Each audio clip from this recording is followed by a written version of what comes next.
Reading from Srimad Bhagavad Gita, Chapter 4, Text 19. Yasya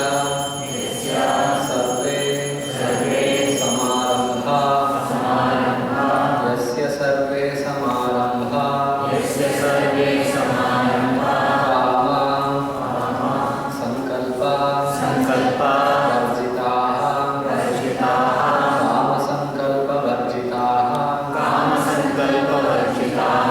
jnana agni dagdha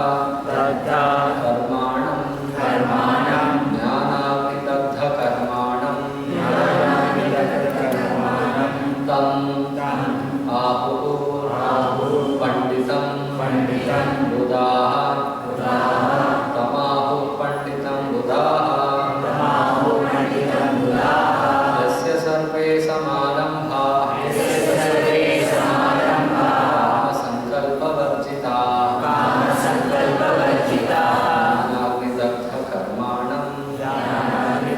कर्माणं तमाहु पंडितं Buddha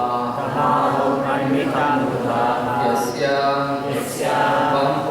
one whose survey all sorts of samarambha all attempts kama desire for sense gratification sankalpa determination varjitaha are devoid jnana of perfect knowledge agni fire dagdha being burnt by karmanam the performer tam him ahu declare panditam learned buddha those who know. Translation and purport by His Divine Grace A.C. Bhaktivedanta Swami Prabhupada. Translation. One is understood to be in full knowledge, whose every act is devoid of desire for sense gratification. He is said by the sages to be a worker whose fruitive action is burned up by the fire of perfect knowledge. Please repeat the translation. One is understood to be in full knowledge, whose every act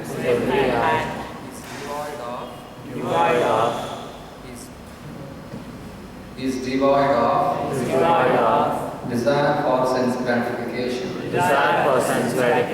He is said by sages to be a worker whose fruitive action is burnt up by the fire of perfect knowledge. Purport. Only a person in full knowledge can understand the activities of a person in Krishna consciousness. Because the person in Krishna consciousness is devoid of all kinds of sense gratificatory propensities, it is to be understood that he has burnt up the reactions of his birth by perfect knowledge of his constitutional position as the eternal servitor of the Supreme Personality of Godhead.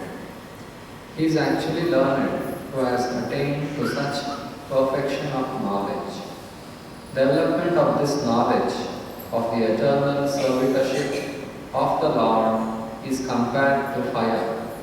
Such a fire, once kindled, can burn up all kinds of reactions to work. Thus ends the Bhaktivedanta Pad.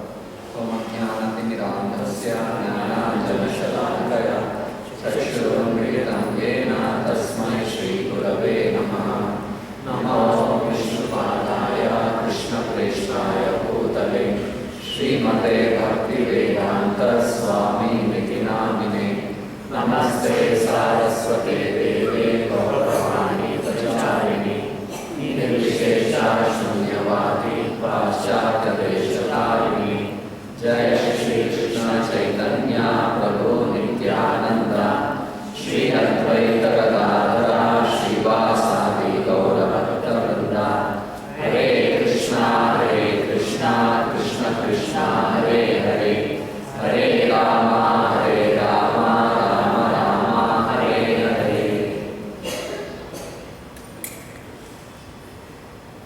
So in this verse, Lord Krishna is explaining how a person in knowledge works. So here is explained, a person who is Krishna conscious, who is self-realized, he is Kama Sankalpa Varjitaha. Yasya Sarve Sarva Samarambaha Kama Sankalpa Varjitaha.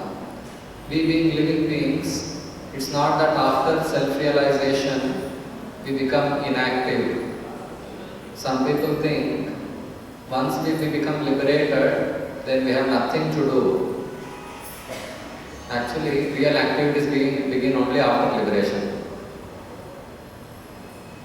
There are a class of people who are called jnanis, who try to realize their self and get out of the sufferings using their own intelligence, intellectual speculations. They try to get out of sufferings using their own personal abilities. So, because they use their limited mind and intelligence to analyze who am I, what is the world around me, what's the reason for my sufferings, when they analyze in this way, they end up in knowing that I am not this body, I am different from this body, I am spiritual, but they will not get positive knowledge of who am I exactly. They analyze this material world, they analyze this body, it's all made of matter, if matter is dead, matter is different, then who am I? Then they further elevate their understanding, maybe I'm mind, then they'll transcend that understanding that we are not in mind, mind is also material. So modern science also has come to the level of little understanding of mind, not complete. Beyond mind, there is intelligence. There is difference between mind and intelligence. Beyond intelligence, there is false ego. False ego means an identity of who am I? What the sense of being? Who am I? So all these things Krishna explains in the Bhagavad Gita are matter, material. So a jnani who is fed up with this material world, fed up with because of repeated frustration in his attempt to enjoy, he becomes frustrated and he tries to get out of suffering.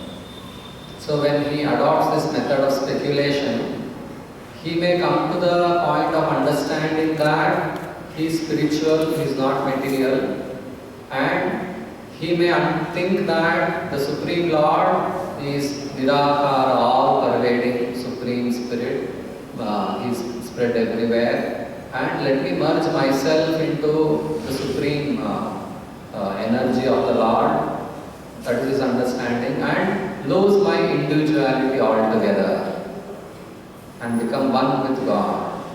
This is called impersonalism.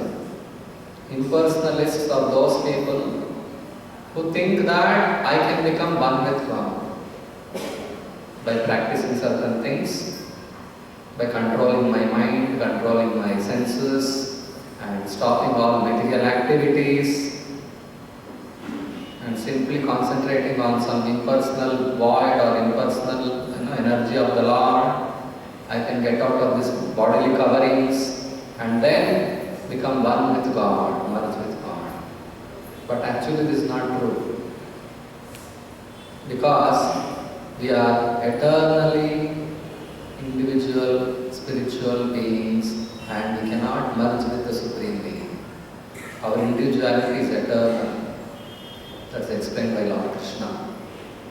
But the soul is avikara. Avikarya means it cannot be transformed into any other thing.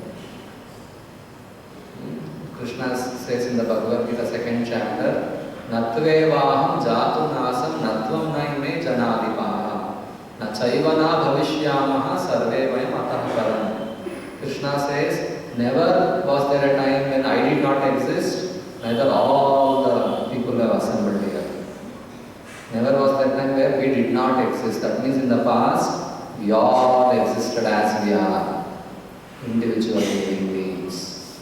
And now, in the present tense, we are all existing in various bodies based on karma. Someone is in king's body, someone is in in soldier's body, someone is in a poor man's body, someone is in an animal body, someone is in a reptile body. Bodies may change, but we as spiritual spark, spirit soul, we are all existing even now. Na chaiva na bhavishyamaha. Neither we will cease to exist in the future. So Krishna is telling about past tense, present tense and future tense. He is telling neither then neither was a time where we did not exist. That means we were existing eternally. There is no beginning. Since God is eternal, we being parts of the Lord, we are also eternally existing. There is no time where we came into being. There was no time where God came into being. Suddenly God appeared. No. God is always there. This conception is difficult to understand for an ordinary man. Because in this world, when we talk of something, we'd also talk of when was this created. Isn't it? When we construct a building, a house, we say we inaugurated this house on this day. This is 100 years old building. Isn't it? There's a time of creation. And then there's a time of maintenance. Then it dwindles and then it gets destroyed. Anything we see in this material world, we also talk about it with respect to time. When was it created, how long it stayed, and when it got destroyed. Because we analyze things in this way for almost everything, we tend to think that maybe God also was created at some time. That's why people question. If everything was created, then someone should have created God also. They tend to think that in the same way, just like we were all created by our father and mother. My father and mother was created by his father and mother. His father and mother was created by his father and mother. Like that, if you keep analyzing, somewhere the first father and mother should be there. Isn't it? Somewhere the starting point should be there. That starting point is God. Now who created that God? No one created that God. That God, who is Lord Krishna himself, is existing forever. He is called Aja. Aja means he is unborn. For him there is no one else who has created him. We being part of him, we are also Aja. Ajo Nitya Shashvatoyam Purana. We appear to take birth, that is because of our desires to enjoy. Kama Sankalpa. We all have strong determination to enjoy without God. So when we want to enjoy without God, then the Supreme Lord has to create illusion around us. This body, thinking that I am this body is called illusion. The definition of illusion is accepting something which is not true as truth. It appears to be there, but actually it's not there. Now if I think I am a man, actually I am an illusion.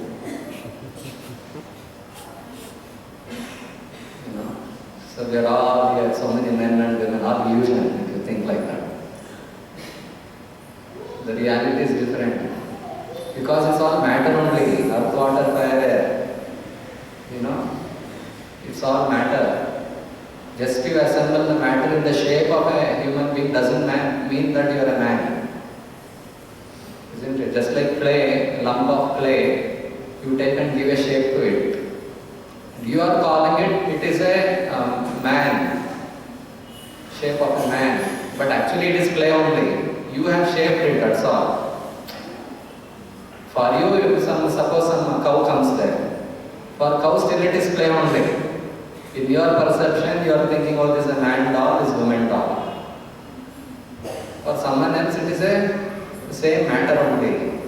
He doesn't understand that this is a shape of something. Like that, when elements are composed in this way, we tend to think, now I have got a man's body, I am a man, and I should behave like a man and enjoy like a man. But a devotee is in true knowledge. He has realized that actually I am not this body, I am spirit soul, and my duty is to render loving service to the Supreme Lord and enjoy with Him. So, a devotee knows that he is always active because he knows God is always active. He knows the nature of the Supreme Lord. Supreme Lord is supremely conscious. Just like we are all conscious beings, we all have feelings. Those who try to understand about the self using their own limited mental and intellectual abilities, they cannot understand. This science has to be learned from the Supreme Lord Himself. Because this subject, spiritual science, is the toughest subject.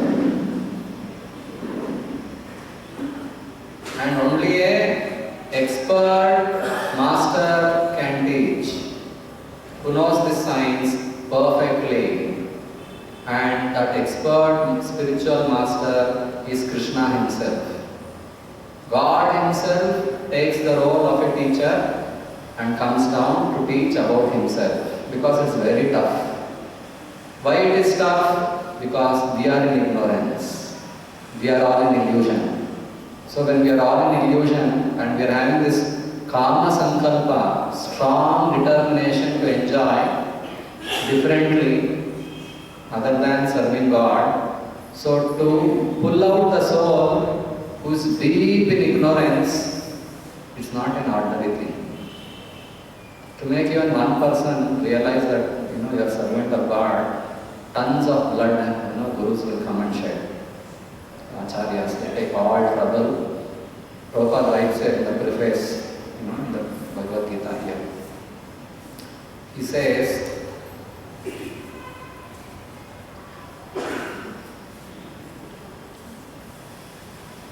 here he says, in the last paragraph, Prabhupada says, I will read the last paragraph. People in general, especially in this age of Kali, are enamored by the external energy of Krishna. And they wrongly think that by advancement of material comforts, every man will be happy. So Prabhupada is telling, if we think that we will be happy by advancing in material comforts, now I am living in some ordinary house. If I purchase a flat, very nice it will be. Now I am going by bus. If I buy one car, good. So Prabhupada is telling that this is wrong thinking. We, especially in Kali Yuga, they wrongly think that by advancement of material comforts, every man will be happy. Then he says, they have no knowledge that the material or external nature is very strong. The external nature, this material energy which is influencing us and making us think that we are different from what we are actually as part of the Lord, it's very powerful energy. It's divine energy of the Lord. No one can surpass it easily. So it's very powerful. For everyone is strongly bound by the stringent laws of material nature. It is stringent law. Because we are already trapped. If someone pinches, will it pain or not? Pain, isn't it? You cannot say it's not paining. So it is a law. Stringent law that is. If you touch fire, it will burn. You cannot say, I am a self-realized soul. I will keep my hand now in fire and I will calmly sit quiet. Stringent law. It will burn and you will have that pain and you will have to jump up and down. Isn't it? Forget about touching fire. In the stomach, if there is hunger, you will forget all philosophy. Then Prabhu will stop the class now. Some people don't care also to attend. First let us see. Pehle petoba, baad mein vitoba, they say. First fill the stomach. Then we think of Krishna. Stringent law. Isn't it? You cannot avoid it. If you feel sleepy, you have to sleep. You cannot say, I will not be awake for 1 week without sleeping. I will control my body. No. Material nature is controlling you. This is called stringent law. But we, in ignorance, we think, I am controller. Some little operations are given to us. Little freedom is given. So we think, I can do anything. So it's not possible. This is stringent law. So here it's explained, a living entity is happily the part and parcel of the Lord. Actually, we can be happy only when we realize that I am part of God. And thus, his natural function is to render immediate service to the Lord. This is natural function of every soul, to love and serve Krishna. By the spell of illusion, one tries to be happy by serving his personal sense gratification in different forms, which will never make him happy. So when we forget to render loving service to Krishna in a way which pleases Krishna, and we concoct our own ideas of enjoyment and forget the Lord and try to satisfy our karma, then those activities will never satisfy the soul. Instead of satisfying his own personal material senses, he has to satisfy the senses of the Lord. There is no question of option. If you want to be happy, you should satisfy the Lord. Just like the fingers, the parts of the body, if they have to be energetic, they have to feed the stomach with nourishing food. Isn't it? They have to work, they have to feed the stomach with nice food, then the stomach will digest and distribute the nutrients even to the fingers, hands, all the parts of the body. In the same way, if you want to be happy, which you cannot avoid, you need happiness, you have to please the Lord. There is no alternative. So instead of satisfying his own personal material senses, he has to satisfy the senses of the Lord. That is highest perfection of life. The Lord wants this and he demands it. Only the Lord can demand because he is supreme. We are all his parts. So he is telling, you have to surrender to me, you have to worship me. If you do not do that, then Maya is there, my agent. Daivi Hesha Gunamai Mama Maya. You will have to serve Maya. Either you serve Krishna or you serve Maya. You choose whom you want to serve. And Maya is very strict. Little more if you eat, she will give trouble into your stomach. It's Maya. Isn't it? You like jamun. How many can wait? Your friend has brought your birthday. He knows my friend likes jamun. He has gone to the best shop, purchased 1 kilo for you. Can you eat? Maybe 1 or 2 you can eat. Or probably 4 or 5. Little more, 1 more extra you eat, finished. Maya will punish you. You have crossed the limits. Isn't it? So, this is Maya. The Lord allows us, okay, you don't want to serve me, you want to be happy without serving me, fine, take this dress. Whichever way you want to enjoy, I will give that type of dress for you. You want to fly, you can take dress of bird. So many birds, varieties of birds are there. Any body you can choose. So the Lord is very kind, He will give you because He is the Father, He will satisfy. But we cannot be happy in that way because Maya is always careful. She is sincere servant of the Lord. She wants us to realize that we can be happy only by serving Him. So she punishes. If we were happy in whatever bodies we have been awarded now, why there is birth, death, old age and disease? Isn't it? Why the Lord has made diseases? Why the Lord has made death? Why old age? You could have grown up, birth, then boyhood, then youth, that's all. No more old age and death. Why the Lord has not made like that? there is some intelligence behind it, isn't it? Why then after youth there is dwindling, people become weak and old, and then there is something called death, you have to live and go. Why? Because the Lord wants this and He demands it. Why? Because we are all parts of the Lord and we cannot live without Him.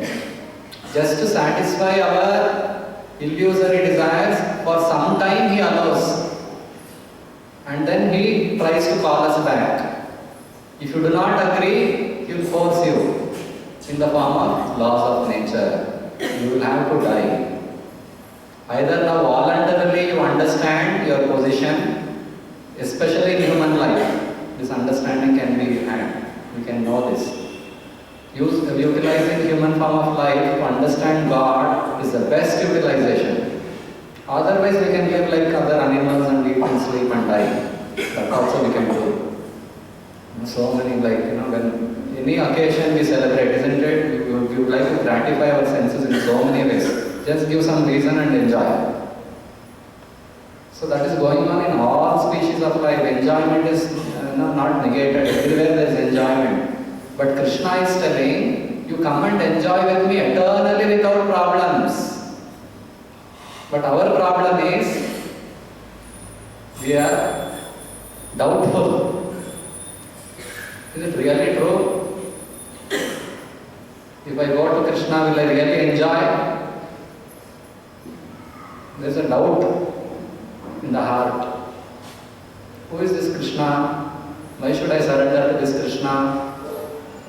Because we have left Him long ago, we don't know when, we have forgotten our own Supreme Lord, lovable Lord. We have been living without Him for a very long time, and we have forgotten our own loving Father.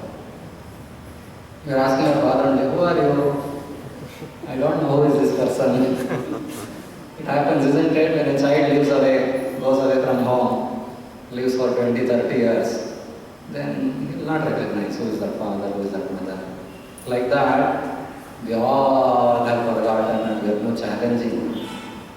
Krishna is God? No, Krishna is not God. Doubting. So now again, we have to get back our memory. And how can we get back our memory? Only by hearing from those who have that attachment to the Lord. Hearing from pure devotees who are enjoying unlimited bliss by serving the Lord. When we hear from them, then our love will awaken. It's already there in the heart. It has to awaken. Therefore, we have to hear about Krishna in the association of pure devotees. Then our love will awaken. And we will give up this false idea that we can enjoy without Krishna. Actually, it is a false idea. It's a false thought that I can be happy without Krishna. This is not right. So therefore, the Lord is telling, Prabhupada is writing here, the Lord wants this, that we all have to serve Him with love and devotion, and He demands it. One has to understand this central point of Bhagavad Gita. This is a central point of the entire Vedic scriptures. What is the central point? That God is supreme, we are all His tiny parts. Our duty is to love Him and worship Him, and in that way we can be happy. This is the central point. If after reading entire Bhagavad Gita, if you do not understand this one line, then actually you have not read Bhagavad Gita. You have read something else. Maya Gita only you have read. Because many people write the explanation of Bhagavad Gita, but the central point they don't know. So that's why Prabhupada says, I am writing Bhagavad Gita as it is, without changing the theme. The central theme is, the Lord wants this and He demands it, that we are all parts of Him, we have to serve Him. Our Krishna consciousness movement is teaching the whole world this central point. This organization, which is created by Srila Prabhupada, is only teaching the entire world is a central point.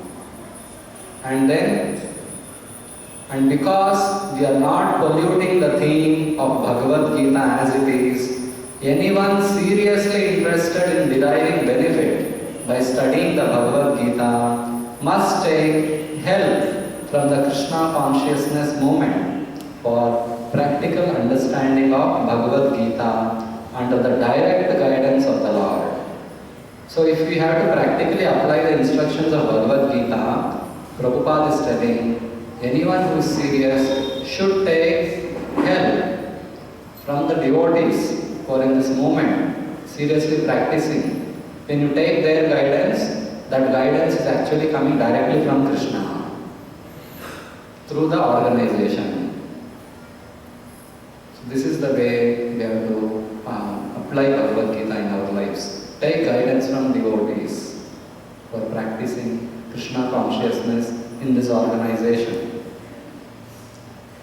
Then Prabhupada further writes, we hope therefore that people will derive the greatest benefit by studying Bhagavad Gita as it is, as we have presented it here.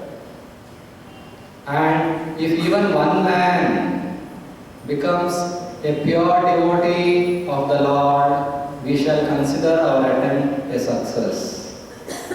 So, to become a pure devotee of the Lord is not easy, because we have Kama Sankalpa, strongly, deeply rooted desire to enjoy without God, without Krishna. Now to change that, it's totally 180-degree opposite. Kama to prema, you have to convert. Very difficult. 100 times suppose you have read some instruction, you are not able to follow. Kama is so strong. So therefore, you have to follow the process. To convert Kama to prema, if you have to do that complete reverse, then you have to take help of a guru, and that's explained through the movement. Then only gradually that attraction to Maya will reduce. And parallelly attraction to Krishna should be there.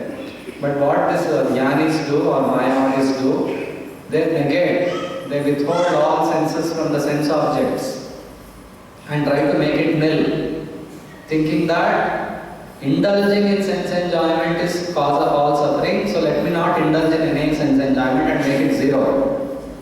So while eating, what they do, because variety is cause of bondage. Sweet item, kava, then sour, and like that varieties of taste. If you get attached to variety, you will get entangled in this world. You have to work for the variety, isn't it? And if you don't get that variety, then you will feel bad. There is lamentation. So they want to make tasting variety less. So what they do, but anyway they have to eat now to practice self-realization. Still they are not realized. They have to practice self-realization. So what they do, they mix everything together, rice, sambar, laddu, fruit juice, rasgulla juice, all juice, mix it and drink. Varietyless.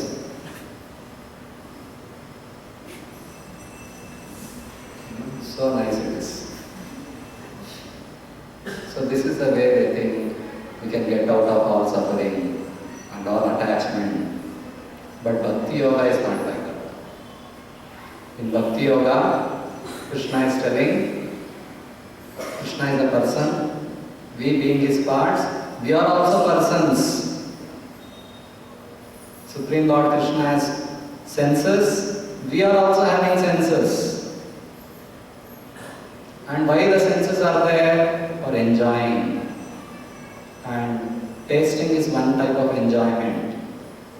And for enjoying, the Lord has given many varieties of tastes. And you can enjoy varieties of food items. So a devotee prepares wonderful dishes of varieties of tastes. And he first offers it to Lord Krishna for his pleasure. And then every item he tastes. Every item he relishes. And appreciates the Lord for creating such wonderful varieties. Krishna bada dayamai. करी बारे जिह्वा जाए स्वप्रसाद अन्न दिलो भाई से अन्नामृता पाओ राधा कृष्ण गुण गाओ प्रेमे डाको Shri Chaitanya Nitai. So a devotee knows that the Lord has created varieties for us to enjoy only. But if we try to enjoy the varieties without the association of the Lord, then that becomes Maya. So central point of our enjoyment is we are supposed to continue the bodily concept of life even after liberation. But real bodily concept of life, not false bodily concept of life. Even after liberation, you are going to get a spiritual body which is already there. It's only covered by a material body now. After liberation, real bodily concept is going to awaken. I am going to have spiritual eyes. I am going to have spiritual nose. I am already having. And those, they are all sleeping actually. Spiritual eyes is closed. Spiritual nose is closed. All senses are sleeping. Soul is sleeping. This material life is a dream. Now the soul has to awaken. That awakening happens when we practice sadhana bhakti. Every time you go on eating prasadam, what happens? Slowly spiritual tongue will awaken. Once spiritual tongue awakens, finished. It will only eat Krishna prasadam, nothing else. Now, whether it's prasad or not, we cannot make out. If someone says Prabhuji is prasad, we'll eat all. We cannot make out whether it is actually offered or not. Because we are still conditioned souls. A devotee can taste. He tastes only Krishna prasada. If it is not Krishna prasada, he can make out. Because a spiritual tongue awakens, and when he eats something, if it is not spiritual, it will not touch his tongue. Spiritual tongue. And then he can make out this is not offered to Krishna, throw it away. Like that. When we hear the holy name, spiritual ears awaken. Once that spiritual ears awaken, you cannot stop chanting. Continuously 24 hours a day you will be chanting. Now our spiritual ear is not awakened. Few rounds we are chanting, that also we are looking at our beard and it's going to complete. While chanting also 100 thoughts will be coming, thousands of thoughts. Somehow finish it off. No attachment, no ruchi. This is our present condition. But if we continue more seriously under the guidance of the devotees and pure spiritual master, that's going to awaken. Spiritual ears and spiritual tongue, all the senses are going to awaken.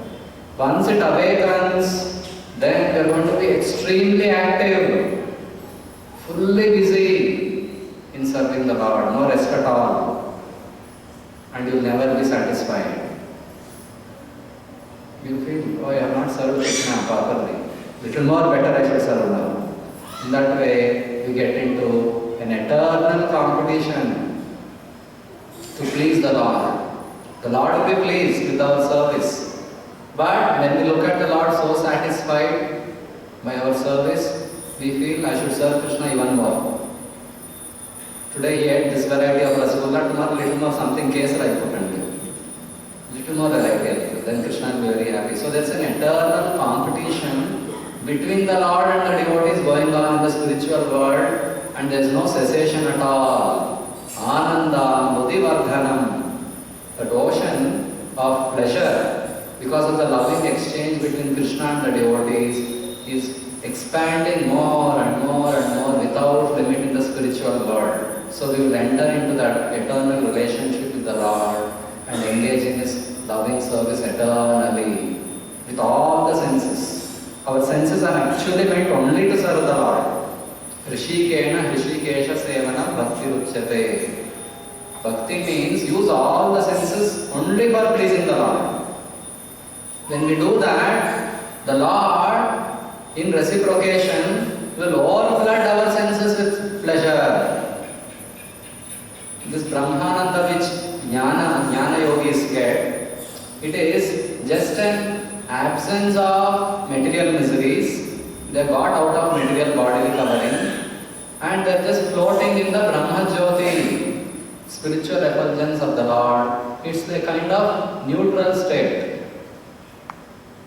There is an absence of material sufferings and there is a simplicity quiet without doing anything with the spiritual senses which they have. Because of lack of knowledge, because of lack of guidance from a pure devotee, they don't know that actually they are individuals and they have an eternal relation with the Supreme Lord where they are supposed to interact with the Lord and enjoy. So because that Ananda, there is a sort of Ananda also in that, but that Ananda doesn't satisfy the soul completely. So what they do? They again fall down from the spirit, Brahma Jyoti. Again they come to material world and engage in some activities. Because activity is the nature of the soul. But a devotee, he enters into the spiritual planets because he knows the Lord is a person, is there in his abode, and he enters into his eternal relation and he engages there eternally in his loving service. So a devotee doesn't come back to the material world. So that is called Jnanagni Dagdha Karmanam. If we have to get out of all these karmas what we are doing to enjoy materially, we have to get jnana. And that jnana will be given only by a pure devotee who knows it. And this jnana is compared to agni, fire. Just like dry wood, when kept in fire, burns into ashes completely. Similarly, all the stock of karmic reactions which is waiting for us, it could be in terms of punya or papa. Guna kala karma. As kala progresses, every one of us are experiencing reactions to our past karmas in terms of material prosperity, name, fame, position. That is because of punya karma. There is some time we will enjoy for some time, and there are some pains. Bodily miseries and loss and criticism and various kind of things, diseases and these kind of things. So there is reaction of two types. Because of punya karma there is some material pleasures, and because of papa karma there are some pains. When we have this transcendental knowledge, what happens as a result of receiving this jnana agni? It burns away all the reactions which are stopped for me by Kala. Why? Because Kala is a representative of Krishna. When we surrender to him and start rendering loving service to him, then Kala will burn away all the karmic reactions for a devotee alone. Because the Supreme, he is already now engaged in serving the Lord, so therefore there is no need of any punishment. Punishment is only for rebellious souls, not for good souls. So when a person understands his nature, his karmic reactions are burnt away. Karmani nidahati kintu cha bhakti bhajanam. All karmas are dahati, burnt away when you serve Krishna. This is the only way of stopping karma. Otherwise, the cycle of birth and death will go on in this material world in various species. We can never get out of it. So the only way we can get out of all our sufferings is by rendering loving service to Krishna, and that loving service begins with chanting the Hare Krishna mantra. In Kali Yuga, this is Yuga Dharma. We simply have to chant Hare Krishna, Krishna Krishna, Hare Hare, Hare Rama, Rama Rama, Hare Hare. With love and devotion, we have to chant this mantra here attentively. That will enter and cleanse our heart of this kama sankalpa which is there in the heart. This can be cleansed only by this mantra. And once these anarthas in the heart are cleansed away, then we can engage in serving the Lord. So everyone should chant this Hare Krishna mantra regularly, and jnana also is needed to know where are the enemies sitting, isn't it? When we fight, before fighting we should know how powerful is the enemy, where all they have come, isn't it? What type of weapons they are using. We should go prepared, isn't it? Without preparation you go, what happens? Will finish you, isn't it? So Maya is the enemy of the soul. So Krishna is teaching, my dear children, Maya will be in these places So for that, every day we read Bhagavad Gita. If you don't read, you will be in Maya. Every day Maya will be defeated. So reading is also essential. So Chaitanya Mahaprabhu has said, if you have to get out of this suffering, 5 things you have to do. Out of many rules. First thing, chant Hare Krishna mantra. What chanting does? It cleanses our heart and gives bala. Bala for what? Bala to apply what Krishna has told. What Krishna has told here is called Jnana Asina. Jnana Asina, this knowledge is compared to sword. We have to fight with Maya. We need sword. But sword is this knowledge. Because when we deal with the material world, all material objects, they are enemies. We will be put in various situations. Suddenly someone comes, Prabhuji, can you eat this? Maya has come. So if you don't have bala, really nice it is. You will start eating. Everything belongs to Krishna. Everything Sarvam Krishna Arpanamasto Mandvamiti. So to apply the instructions, what Krishna has taught here, you need bala. So for that bala, you have to chant Hare Krishna, Hare Rama. That Rama, Balarama will give bala. Nityananda Rama, Balarama. When you take his shelter through chanting the holy names, he will give you bala. To apply instructions given by Krishna. That's why Krishna and Rama both are there in Hare Krishna mantra. Krishna will give sword, Balarama will give strength. So you have very nice sword, sharp sword, but you are very weak in what you can do fighting. You cannot fight, isn't it? You should be strong. Sword also should be sharp, both should be there. Then you can fight. So every day you have to read, that means you will be getting weapons every day, different weapons Krishna will give. Because Krishna knows today some other bomb is coming up our side. If you read every day, different weapons Krishna will be giving because Krishna knows your future. He will prepare you. So every day we have to read. And every day we have to chant. If you don't eat and go to the war, you will fail. Eating means chanting, food for the soul. Bala you will get. And then knowledge. Then you can fight with Maya. So while chanting, eat properly, attentively, nicely you have to eat.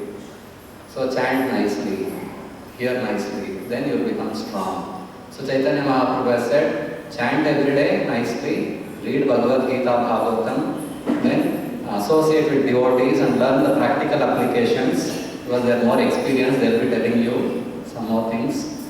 And then what else we have to do? Worship the deity form of the Lord. As I told, the Lord is a person.